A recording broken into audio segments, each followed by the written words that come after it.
Hi, welcome to the Food Forest. It's Tuesday. It's volunteer day, so we're here working on the hugel bed. We wanted to give some updates today, so here are the girls, Maya, Monika, Mina.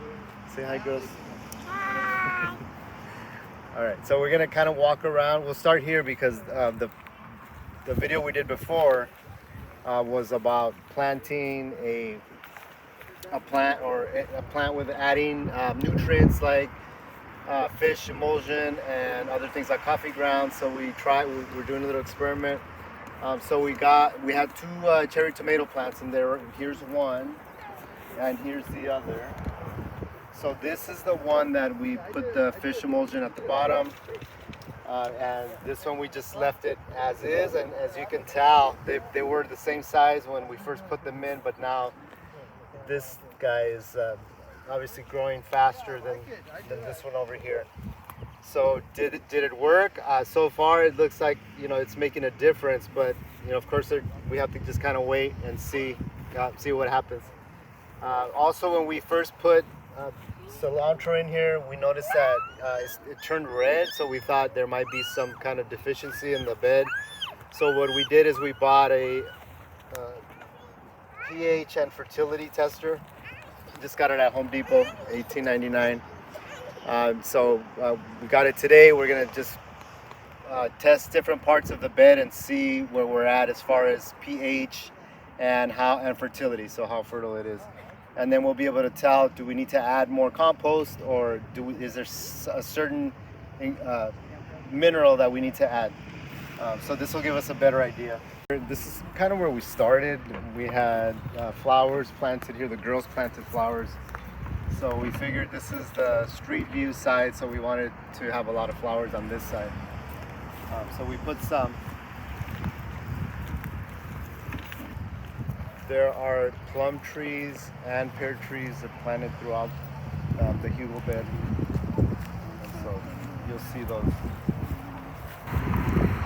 I wish I could explain what's going on here, but just showed up one day and it was there. I know it has to do something with the growth of the tree. They want the branches to expand this way, so hand it down. So yeah, this side is mostly, we just put some peas in here just for the nitrogen, and we might have to make some trellises or something on this side. Or just depending on how they take off or how it goes. Here are cabbage and Brussels sprouts on the top. These have been in here for a little bit over a month. We have peas and radish and onions all kind of grown intermingled here. There's squash on the top. We put three curry squash that Kane gave us, and so we want to see how those do. So there's one there and one over here. And there's a couple more over here. Here I had a bag of potatoes, red potatoes that were in the pantry, and I forgot about them and went out, took it out one day, and it was just they were all budding. So I thought about composting them initially, like chop them up and just compost them, but then just in talking to some of the other volunteers, I realized that we can totally just bring them here and put them in the ground. So I came out one day during the new moon, the last new moon. So it's about a month ago now.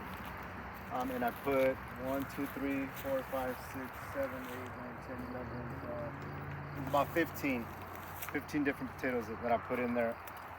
So they're coming up. And I put them pretty deep in the ground. But the potato will always try to come up.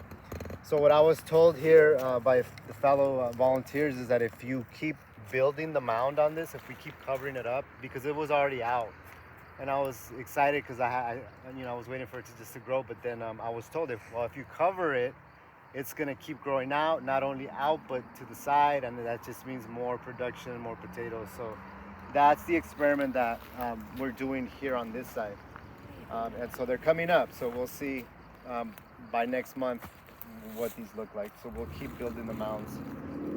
And then just getting more tips from the other volunteers. So every time we come out here, every single time we come out, we learn so much and new things. So all this I learned last week. So every week it's something new.